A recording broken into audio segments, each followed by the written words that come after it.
네, 하나님 말씀은요, 창세기 49장입니다.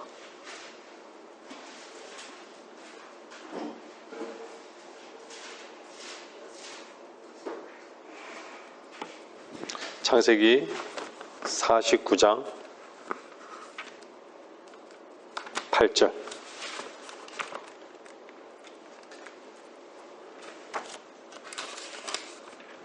(8절에서) (12절) 말씀입니다.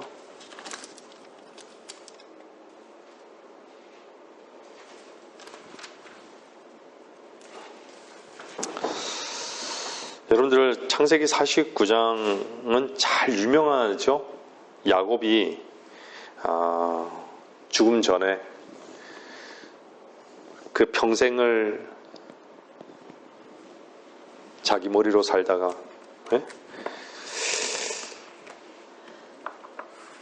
49장에 이르러서 드디어 이제 49장 1절을 보면요, 야곱이 자기 아들들을 불러 말하기를 너희는 다 함께 모이라고 마지막 날들에 너희에게 닥칠 일을 내가 너희에게 말하리라.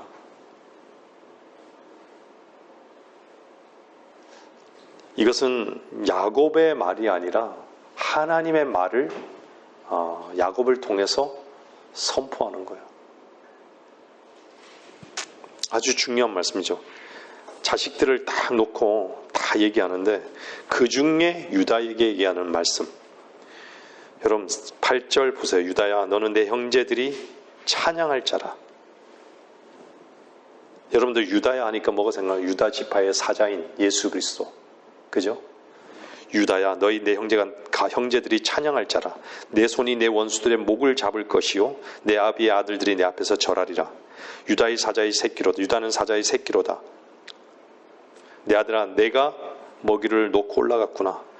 그는 몸을 구부리고 웅크림이 사자 같고 늙은 사자 같으니 누가 그를 성나게 하리요.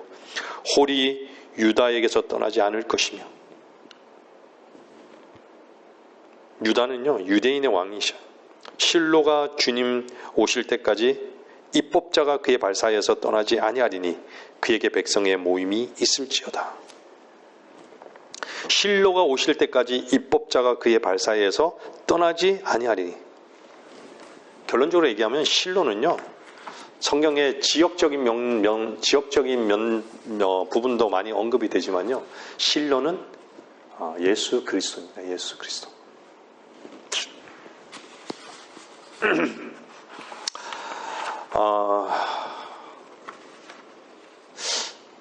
마지막 임종을 앞두고 자식들에게 무엇을 남기고 싶은 게 부모 마음이겠죠. 인생에 많은 우여곡절이 있고 경험이 있는데 내가 무엇을 남길 것인가.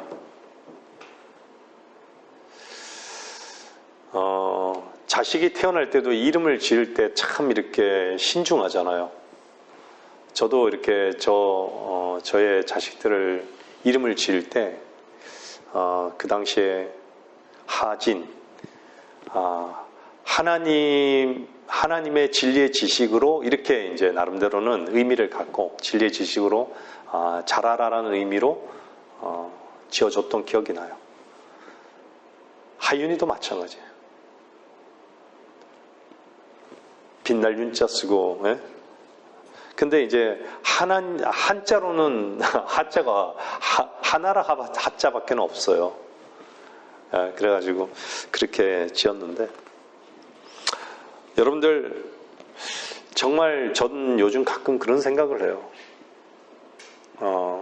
우리 주변에는 우리 지체들이 아직은 젊으신데, 예? 또 세상적으로 봤을 때는 좀 나이가 있으신 우리 지체도 있잖아요. 그죠? 근데도 그분은 오히려 저보다 훨씬 더 에너지가 넘치고 젊으세요. 제가 늘 전화할 때마다 그런 고백을 드려요. 근데 정말 그분이 가끔 교제하다 보면요, 연세가 있으신데도 늘 걱정하는 것은 자식들에 대한 구원의 문제예요. 구원의 문제. 나는 이렇게 구원을 받았는데 자식들도 구원을 받았으면 좋겠다. 그게 참 그 마음의 고백에서 많이 느껴집니다. 또 어떤 한 자매님은 항상 만나시는 분들에 대해서 구원의 복음을 전하려고 해요. 거기에 대해서 우리가 이 남은 인생, 남은 생애 동안 유일하게 복음을 전하는 것이 이게 유일한 거구나. 참 그런 고백을 들을 때마다 참 귀한 고백 아닙니까? 임종 씨의 내가 정말 무엇을 남길까? 내가 무엇을 남겼는가를 돌아보면 참 얼마나 허망할까요? 그냥 인생 자체가 이렇게 돌아보면요. 인생을 돌아보면 허망하잖아요. 근데 그리스도 안에서 산 그리스도인으로서의 마지막 임종은 허망한 인생, 망친 인생이어서는 안 되잖아요. 그래도 그리스도 안에서 이런 일들에 대해서 하나님께 감사하고 찬양하고 그분을 소망할 수 있다면 너무 복된 거 아니겠습니까? 오늘 본문에 등장하는 이 야곱은요, 유다에게, 루벤에게 다 얘기해요. 근데 그 중에 유다에게 얘기하는 거예요. 한 번 죽는 것은 사람들에게 정해진 것이라고 하나님의 말씀은 분명히 히브리서 9장에서 말씀하고 있어요. 한 번 죽는 것은 사람에게 정해진 것이다. 정해져 있기 때문에 사람이 죽는 거라는 얘기예요. 예외가 없다라는 얘기죠. 하나님의 선언 아래 인생들을 마감해야 할 시기가 반드시 정해져 있어요. 죽음은요, 왜 죽음이 슬플까요? 뭔가 왜 숙연함을 가져다 줄까요? 유한하기 때문이에요. 뭔가 정해져 있는 거예요. 태어날 때는 정해져 있어도 죽을 때는 정해져 있지 않다라고 하지만 죽음도 사실은 정해져 있는 거예요. 죽기 때문에 결과는 죽는 거예요. 한 집안에서 참 요즘은 자식이 먼저 죽는 경우도 참 많이 있는데, 한 집안의 가장이 이렇게 돌아가시게 되면 임종 순간을 맞이하면서 가족들을 다 불러서 이렇게 얘기할 수 있는 그런 죽음이라면 참 좋을 것 같아요. 혹여 저한테도 주님이 좀 더디 오신다면, 그런 기회가 있다면, 그죠? 근데 그러기 전에 정말 임종을 맞이했다라는 그 당시를 생각하고 한번 삶을 자녀들이든 이렇게 얘기할 수 있다면, 그것도 참 우리에게는 필요한 것들이죠.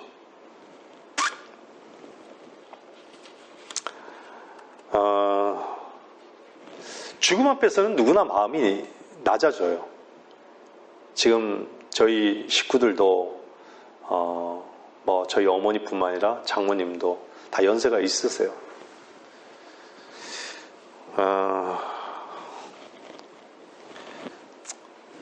어떻게 보면 속썩인 자식들도 부모의 죽음 앞에서는 숙연해질 수밖에 없을 거예요. 제 주변에 제 직장 동료도요, 그렇게 아버지를 미워하고 원망하고, 그러면서 아버지의 임종 때 간호사가 들어와서 아버지한테 마지막으로 인사하라라고 얘기했는데 자기는 안 들어가겠다고 화가 나서. 근데 아버지에 대한 그거는 있었는데 표현은 겉은 화가 나는 거예요. 근데 그걸 평생 젊은 나이인데도 후회하더라고요.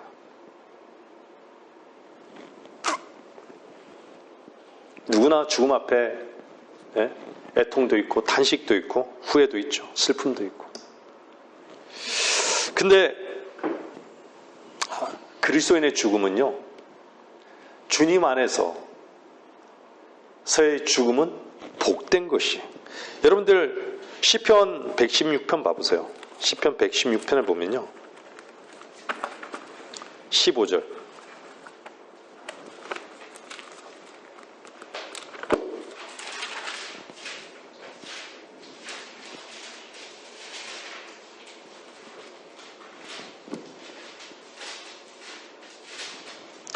주의 성도들의 죽음은 주께서 보시기에 값진 것이로다. 주께서 보시기에 값진 것이로다. 여러분들이 놓치고 있는 게 우리가 사람으로 태어났으니까 여러분들이 하나님께서 왜 육신을 입고 이 땅에 오셨는가? 육신을 입었다는 거죠. 우리 인간이 되셨다는 거예요. 사람이 되셨다는 거예요. 우리가 사람으로서 하나님의 형상을 입었던 자들이기 때문에 우리는 이 그대로 죽어도 주님 앞에 우리와 똑같은 모습으로 하나님의 면전에서 설 거란 얘기예요. 이거는 참 복된 거예요. 여러분, 죽음은 주께서 보시기에 값진 것이다. 왜 그랬을까요? 왜 값진 것이라고 말씀하셨을까요?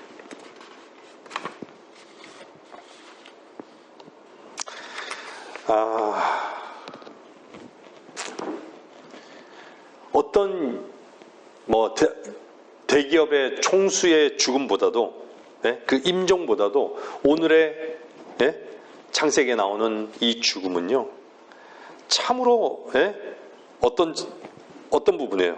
가장 인상 깊은 임종의 장면이 아닐 수 없습니다. 성경에는요, 가장 세상이 다 아는 임종 누구였죠? 우리 주 예수 그리스도셨어요.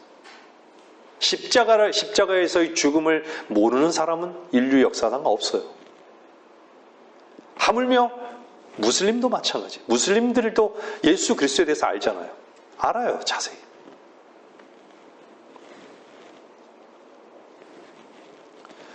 모세도 임종할 때요, 한번 여러분들 나중에 신명기 32장에서 34장 한번 잘 보세요. 그것도 나름대로 예언을 담고 있어요. 예언을 담고 있지만 오늘같이 창세기 49장의 야곱의 임종은요, 진짜 예수 그리스도의 초림과 재림의 예언에 대한 부분을 다루고 있어요. 적그리스도에 관한 12지파의 미래에 관한 12지파가 통치하게 될 미래 다 담고 있어요. 야곱이 죽은 이후 3700년 이후에 이루어질 그런 일들. 여러분들,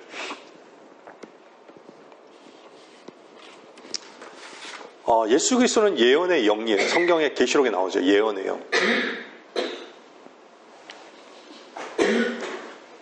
우리가 왜 앞으로 있을 미래에 대한 그런 예언을, 미래에 있을 예언에 대해서 우리가 고백할까요? 그리스도인은요, 예언을 사실은 어떻게 보면 하나님 말씀을 예언하는 자들이에요. 믿고 예언하는 자들이에요. 바르게 믿지 않는 자들은요, 하나님 나라가 언제 오겠느냐라고 얘기해요. 여러분들 누가복음 17장에 보면 바리새인들이 그러잖아요. 하나님 나라가 언제 오겠느냐고. 하나님 나라가. 그 보이지 않는 하나님 나라가 언제 오겠냐고. 근데 뭐라 그러죠?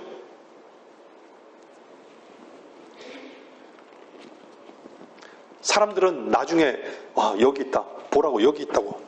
보라 저기 있다고. 이렇게 말들 하잖아요. 그리스도가 여기 있다 저기 있다 얘기할 거 아니에요.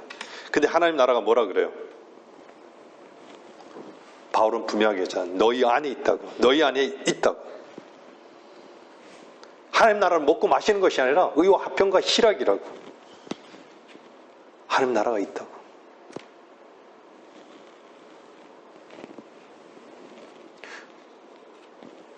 여러분들, 하나님 나라의 그 실제가 여러분에 있다라는 것을 하나님 약속의 말씀을 통해서 우리 자신이 하나님 나라를 어때요? 경험하면서 누리면서 살고 있잖아요. 그 실제잖아요. 근데 오늘 야곱이 예언했던 그 예언,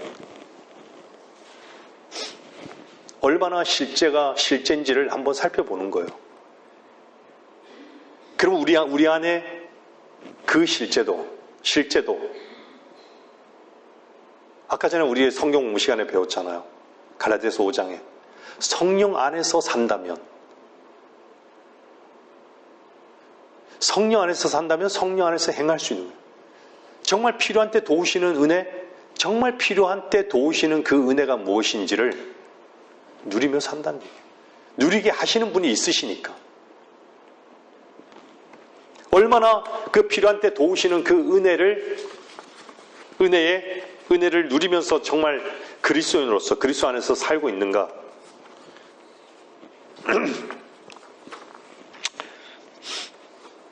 여러분들 창세기 49장 거기 한번 봐보세요.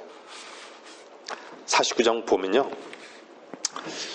지금 세상은요 많은 이 세상에 대해서 예언을 하고 있습니다. 이 세상이 어떻게 될 거라는 예언이 아주 곳곳에서요, 이 예언에 대해서 또 성경을 통해서 많이 이렇게 유튜브나 이런데 소위 이렇게 전파가 되고 있어요.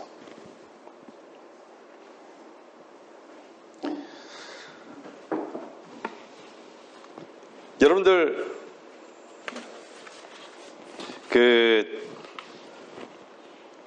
제가 예전에도 말씀드렸지만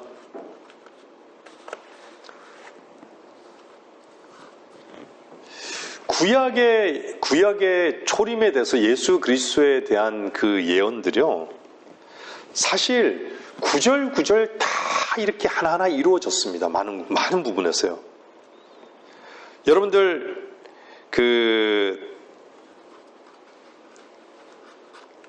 누가복음 24장 27절에 한번 봐보세요. 누가복음요, 뭐라 그러시냐면, 모세와 모든 선지자들로부터 시작하여 자신에 관하여 모든 성경에 있는 것들을 그들에게 설명하시더라.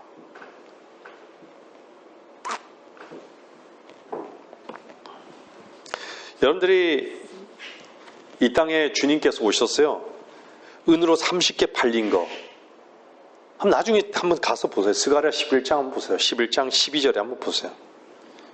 친구도 그를 대적하고, 시편 41편 보세요.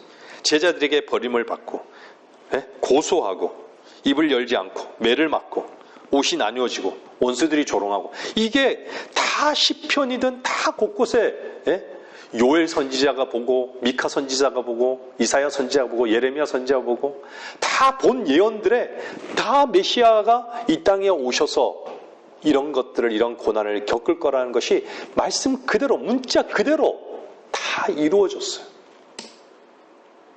아주 불가능한 확률인 것이죠. 원수들이 쓸개즙을 주고, 식초를 마시게 하고, 뼈가 꺾이지 않고, 범죄자와 함께 죽고, 부자의 무덤에 장사되고,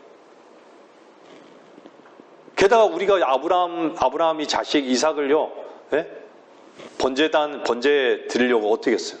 나무에 십자가를 다 보여주고 있잖아요. 한번 시편 22편 한번 보세요. 시편 22편은 여러분들이 잘 아시잖아요.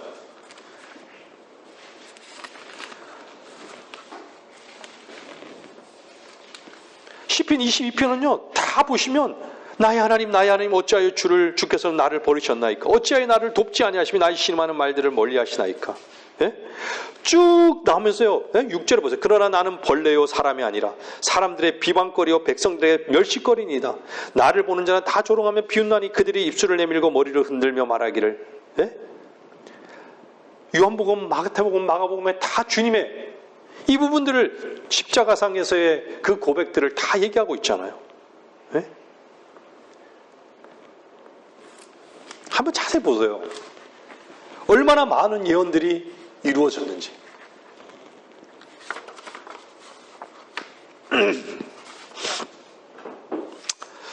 야곱이 49장 1절에 제가 한번 보면요, 마지막 시대에 어떻게 특별한 용어가 나오죠. 야곱이 자기 아들들을 불러 말하기를 너희는 다 함께 모이라고. 마지막 날들에 너희에게 닥칠 일을 내가 너희에게 말하리라고. 여러분들 성경의 마지막 날들이 참 언급이 많이 돼요. 한번 여러분들 이사야 2장 2절 보세요. 이사야 2장 2절 보면요,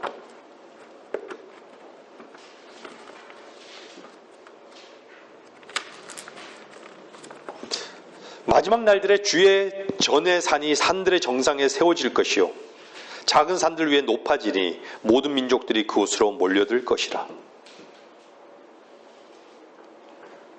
사도행전 2장 보세요. 사도행전 2장 17절 보세요.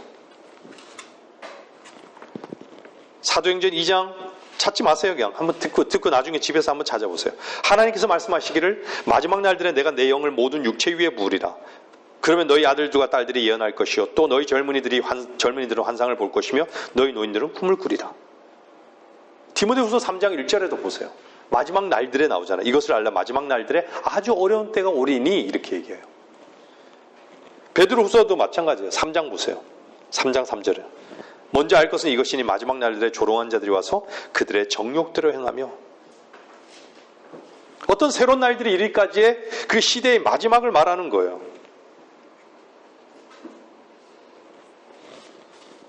특히 초림과 재림에 맞춰 볼 때는요, 항상 대환란의 마지막, 그리고 천년왕국의 시작되는 그 시점을 말하고 있는 것을 여러분들은 잘 아실 거예요. 이 마지막 날들이 유대인들의 거부 때문에 2000년 이후로 연기된 거 아니에요. 이 부분에 대해서는 다루지는 않겠습니다.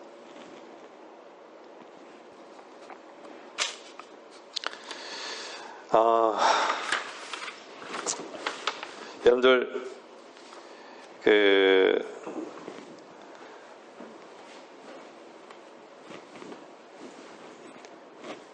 거기 보면요, 그 본문에 보면은 제가 아까 전에 실로를 얘기했죠. 10절에서요. 실로. 일반적으로 사람들이 실로를요 지명으로만 알고 있어요. 분명히 성경에는 실로, 이스라엘 온 회중이 실로에 함께 모여서 해서 실로라는 부분이 지명으로 언급되기도 해요. 근데 이 실로는요, 오늘 본문을 보면은 여러분들이 실로가 올 때까지 이렇게 얘기해요. 실로가 올 때까지. 실로가 올 때까지. 실로라는 것은요, 여기에 실로란 뜻이 안식을 가져오는 분이에요. 안식을 가져오는. 평화의 사람이란 뜻이고 평화로운 분이에요. 여러분들 이사야 9장에 보면 평화의 왕.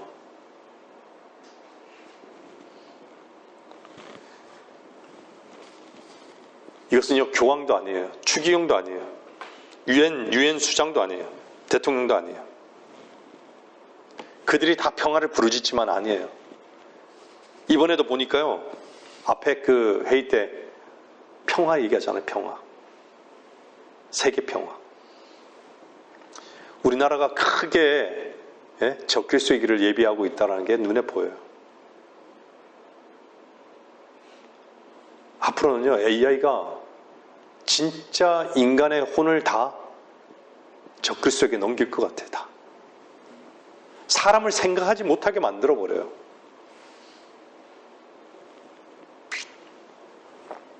여러분들 분명히 실로는요, 인격을 소유하신 주 예수 그리스도를 나타내는 말입니다. 주님은 이 땅에 분명히 이 땅에 주님이 오셔야지만 평화가 도래되는 거 여러분 잘 아시죠?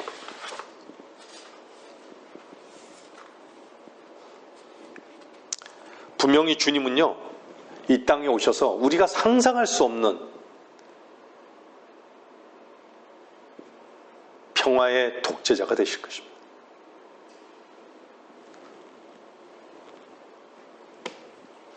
주님은 여러분들 성육신 이전에는요, 여러분들이 주님이 뭘로 나타나셨냐면 주의 천사로 나타났어요. 재판관계를 자세히 보세요. 주의 천사로 나타났어요. 그리고 구약 광야에서는요, 성막의 지성소에 있는 그룹들로 나타나셨어요. 그룹들 사이에 영광으로 나타나셨어요. 솔로몬 성전에도 주의 영광으로 나타나셨어요. 초림 때는 어땠죠? 육신을 입고 예루살렘에 오셨던 것이죠. 근데 주님의 부활과 승천 이후에는 어땠습니까?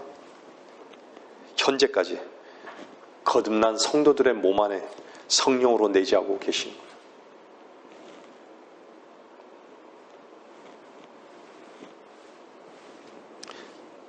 지금은 어떻죠? 셋째 하늘에 또한 하나님의 보좌 오른편에 앉아 계시죠. 재림 때는 지상으로 내려오십니다. 보세요. 이 땅에 하나님이 어디 있다? 여기 있다, 저기 있다? 하나님의 나라가 여러분 안에, 저와 여러분 안에 있는 사람은요, 보세요. 하나님이 하늘나라 저 우편에도 계시지만 제 안에도 있는 거예요. 이거는요, 성경이 말하는 놀라운 신비인 거예요.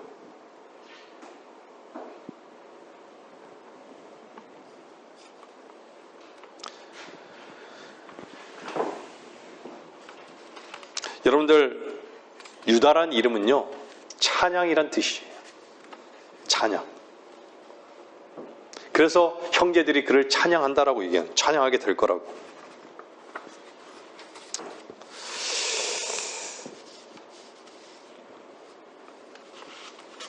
여러분들, 제가 아까 전에 성경 공부 시간에도 잠깐 말씀드렸지만요, 누가 그분의 이름을 찬양할 수 있을까요? 누가 그분께 감사를 드릴 수 있을까요? 주님이 오신다고 어떤 사람은요, 주님이 온다고 아무것도 할 수 있는 게 없다, 뭘 해야 되는 게 의미가 없다, 이렇게 얘기하는 사람도 있을 거예요. 근데요, 주님이 오시기에 우리가 해야 할 일을, 마땅히 해야 할 일을 해야 할까요? 그 마땅히 해야 할 일은요, 뭐죠? 섬김이에요. 섬김은요, 여러 형태로 나타날 수 있어요. 성경에 바울이 사역의 섬김을 보였던 많은 사람들이 나오죠. 물질로 섬기는 사람도 있고, 그죠? 여러 섬김의 형태가 있어요.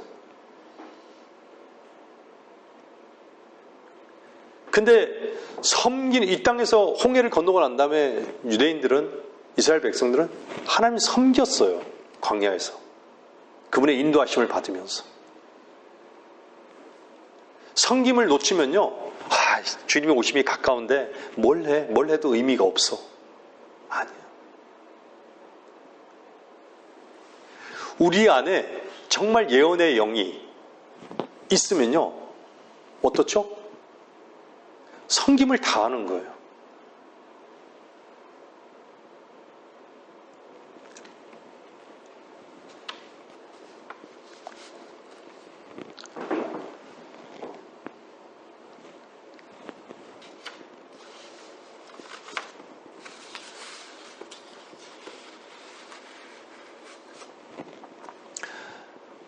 섬김이라는 것은 우리 안에 말씀이, 그 말씀에 굴복하는 삶이 섬김이에요.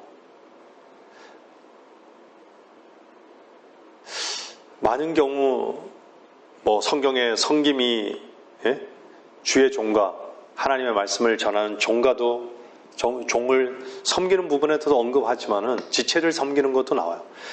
가장 그 기본은요, 하나님의 말씀을 섬기는 거예요.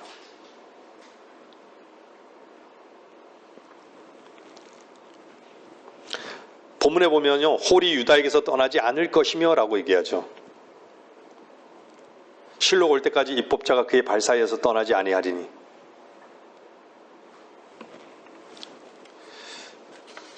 주님이 이 땅에 오셨을 때는요, 어떻게 보면 말씀의 건의로 갈대홀을 짓고 계셨던 것이에요. 갈대홀. 근데 앞으로 오실 주님께서는요, 근데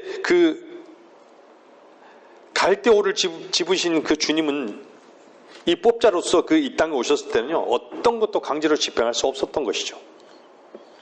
근데 이제 재림 때 오시면요, 율법이 예루살렘으로부터 나가게 되는 치리자의 지팡이를 딱 들고 계실 거예요.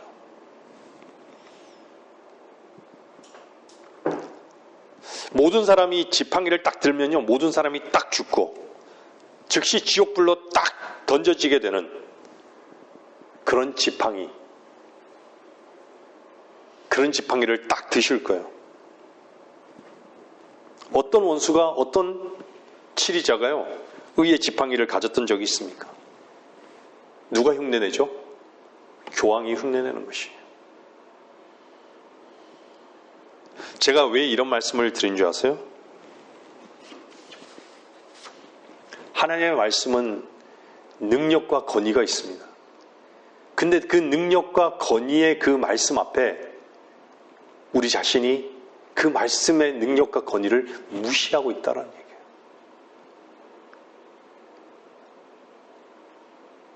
말씀은 아는데 능력과 권위의 그 말씀 앞에 굴복하지 않아요. 관심이 없어요.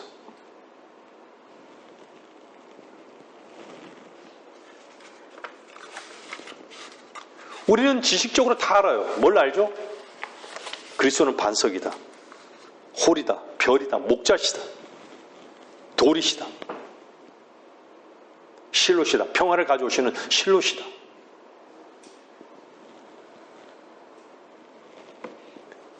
우리에게는 예언의 말씀도 있어요. 예언이 있어요. 예언의 영이 있어요. 근데 이 땅에 사는 동안에, 그 섬기는 그 기간 동안에 그분의 말씀 앞에 말씀의 섬김이 없다는 얘기예요.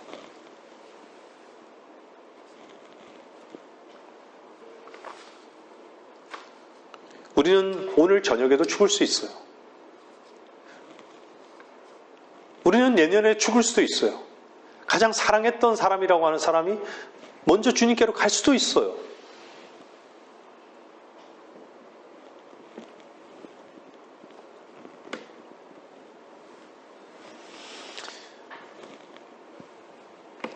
우리의 관심이 도대체 무엇에 있는 것일까요? 그리스도인의 관심은요, 늘 하나님의 말씀에 있어요. 그 말씀을 아는 것이 아니라, 말씀을 아는 것이 아니라 말씀을 믿는 것이에요.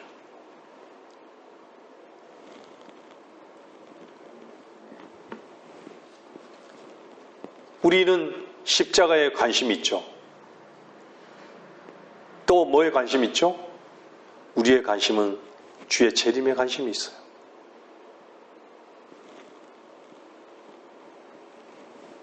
여러분들 눈에 보이지 않는 하나님 나라의 백성입니다.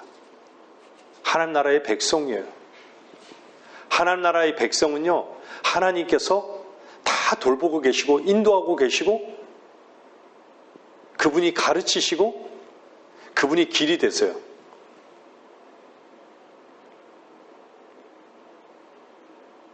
근데 길이 되시는 그분을 알 뿐이지 그분께 내어드리지 못해요.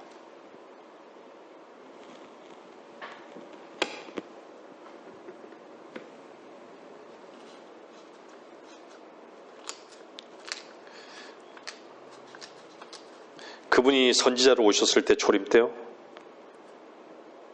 그분은 눈에 보이는 통치를 거부하셨습니다.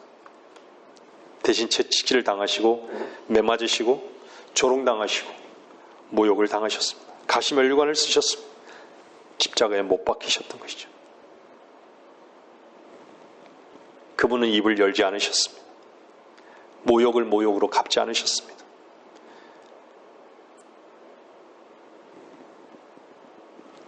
자기에게 저질러진 죄인들의 모순된 행동들을 견디셨습니다. 제가 왜 이 말씀을 읽어드릴까요? 우리는 이 말씀 앞에 다 변명하고 있는 거예요. 다 변명하고 있어요.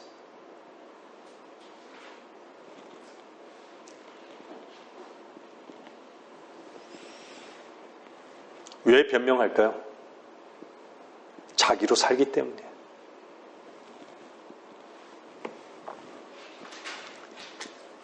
자기 자신을 하나님 심판대로 나가지 않는 거예요.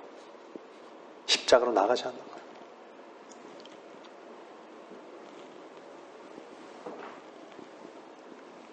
여러분이 한번 보세요. 여러분의 모순이 얼마나 심한지, 저와 여러분의 모순이 얼마나 심한지 한번 보셔야 돼요. 뭘 하더라도요, 변명하는 거예요. 하나님의 말씀을 짓밟는 거예요. 근데 그리스도 심판석에서 제가 말씀드렸지만요, 여러분이 삶 속에서 매 순간 죄에 대해서, 죄를 짓는 그 순간마다, 나를 쓸 때마다 우리는 얼마나 변명하고 있는가. 그 변명에 대한 하나님의 음성은, 늘 하나님의 말씀은 신실하신데 우리는 늘 변명하고 있는 거예요. 그 변명하는 자신을 봐야 되는 거예요. 내가 즐기는 그 순간에도 내가 이래서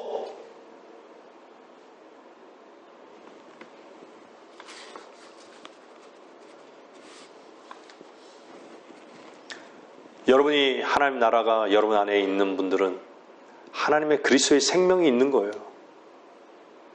그 그리스도의 생명이 세상을 이겼고 세상 죄를 끝내셨다라는 걸 여러분이 정말 실제잖아요. 여러분 안에서. 그러면 앞으로의 약속도 실제고 죽음도 실제고 다 실제잖아요.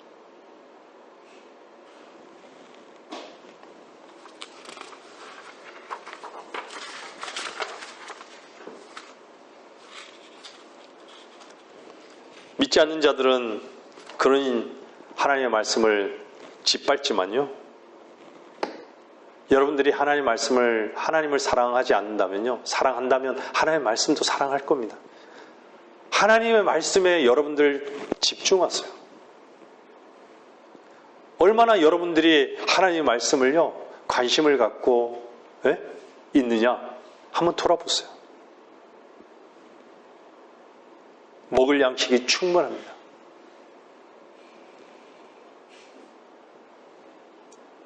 우리는 주님께서 평화로 이 땅의 독재자로 이 땅에 오시겠지만요.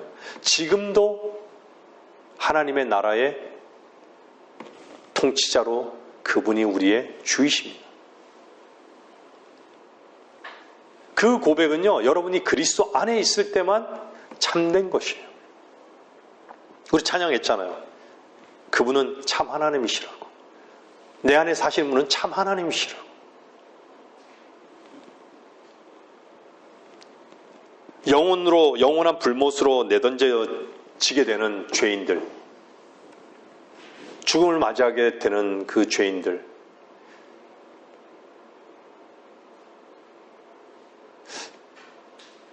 우리에게도 일정한 책임이 있는 것이에요. 우리는 알잖아요. 우리는 또 변명거리가 있을 거예요. 우리 자신은.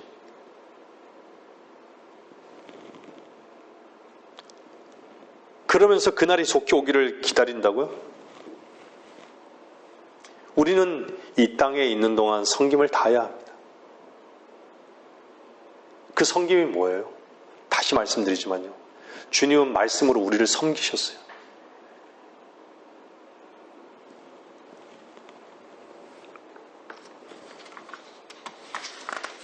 말씀을 결론을 내리겠습니다.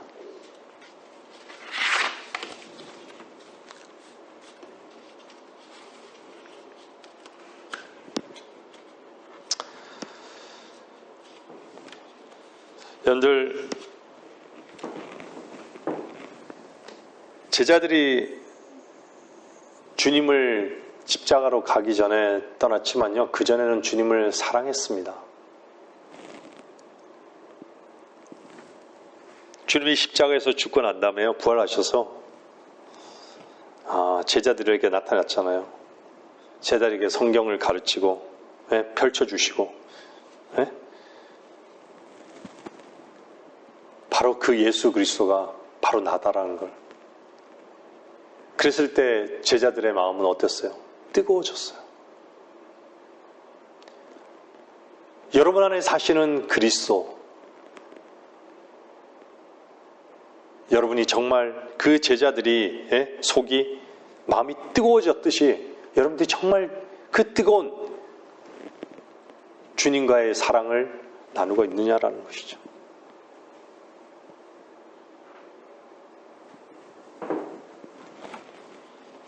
그건 이상한 일이 아니에요. 여러분이 그 기뻐하는 그 기쁨은요, 이상한 일이 아니에요. 가슴이 마음이 뜨거워지는 것은 이상한 일이 아니에요. 뭐를 통해서요? 예수 그리스도를 통해서. 여러분 안에 사시는 예수 그리스도를 통해서.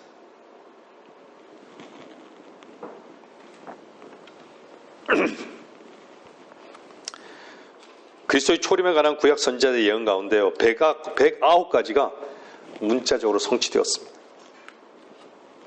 신약은 구약을요 몇 번 이용하는지 아세요? 845번이나 이용하는데요. 그 중에 예수 그리스도에 관한 예언은요 333회나 됩니다. 예수 그리스도. 그 주 예수 그리스도가 우리의 주가 되십니다. 참 하나님이시고 우리의 주가 되십니다. 그분은 말씀을요 말씀대로 이루신 거예요. 다. 이제 우리는요 주님의 오심이 참으로 가까웠다라고 하는 이런 고백 속에, 선포 속에 살고 있습니다.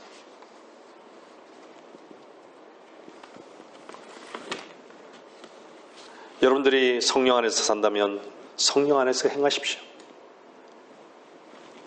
성령 밖에서 사는 것은요 다 세상입니다. 다 육신이에요. 영적인 것을 사모하십시오. 모든 것은요 다 끝이 있습니다. 우리가 임종시에 우리가 주님이 나를 데려가실 때 우리는 무슨 고백으로 하나님 앞에 고백하실 겁니까? 성령 안에서 살 때 우리는 주님 앞에 주님의 이름을 찬양하고 그 감사가 심는 대로 거두는 것이에요. 그 반드시 하나님의 말씀이기 때문에 하나님께서 거두시는 거예요. 그리고 그에 대한 대상으로, 그에 대한 보상으로 하나님께서 상과 유업을 약속하신 것이에요. 갈라디아서 한번 보세요. 5장 보세요.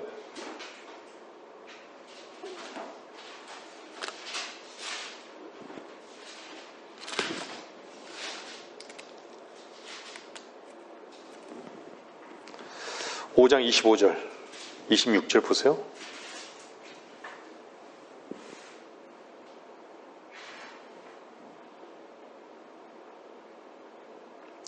만일 우리가 성령 안에서 산다면 또한 성령 안에서 행하자. 서로 격분시키고 서로 시기함으로써 헛된 영광을 구하지 말자. 6장 1절 2절까지 보세요. 형제들아, 어떤 사람이 무슨 잘못을 범하였으면 영적인 너희는 온유의 영으로 그런 자를 바로잡고 내 자신을 돌아보아 너도 시험을 받지 아니하도록 하라. 너희는 서로의 짐을 지라. 그리하여 그리스도의 법을 이루라. 보면 그 밑에 보세요. 6절, 7절, 8절 보세요. 말씀을 배우는 사람은 가르치는 사람과 더불어 모든 좋은 것들을 나눠 가져야 할 것이라. 속지 말라. 하나님은 우롱당하지 아니하시느니라. 이는 사람이 무엇을 심든지 그대로 거둘 것이기 때문이라. 자신의 육신에 심는 자는 육신으로부터 썩은 것을 거두고 성령에 심는 자는 성령으로부터 영생을 거두리라. 우리가 임종 때, 우리가 정말 임종 때의 그 삶의 진지함, 숙연함처럼요, 우리가 이 말씀에 대해서도 진지하고 엄중하시고 숙연하기를 바라는 것이 말씀하시겠습니다.